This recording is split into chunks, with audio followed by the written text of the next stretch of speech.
Sindaco Piva, cosa vuol dire per Este essere una piccola città storica?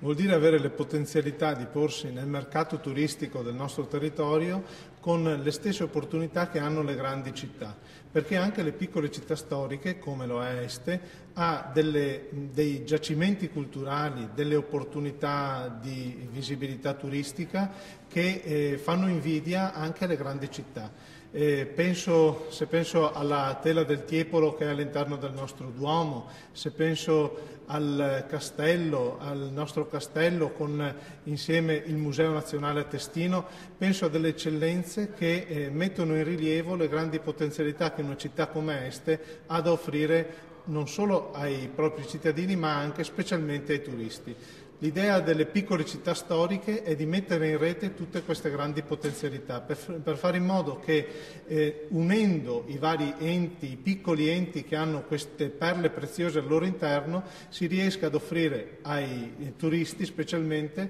un prodotto che diventa di estrema qualità, che mette insieme la cultura, la tradizione, la storia e perché no anche le grandi opportunità enogastronomiche che nel nostro territorio,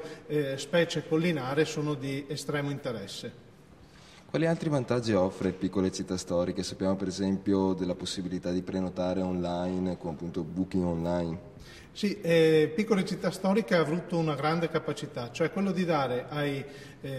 nostri bed and breakfast, ai nostri agriturismi, ai nostri piccoli alberghi, che sono piccoli ma che hanno un grande afflusso anche in questo nostro territorio, la possibilità di utilizzare strumenti di prenotazione che magari sono più consoni per le grandi strutture, le strutture delle grandi città. Ecco, avere anche la possibilità, per esempio, di una visibilità all'interno di internet, delle possibilità di accoglienza nei nostri centri,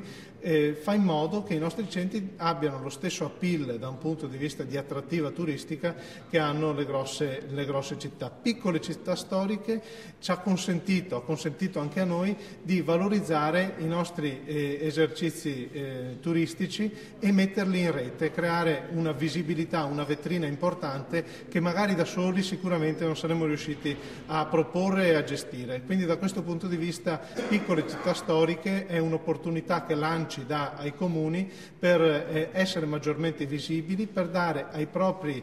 imprenditori del settore del turismo le opportunità della modernità, le opportunità per essere all'interno del nostro territorio punti di riferimento veramente importanti.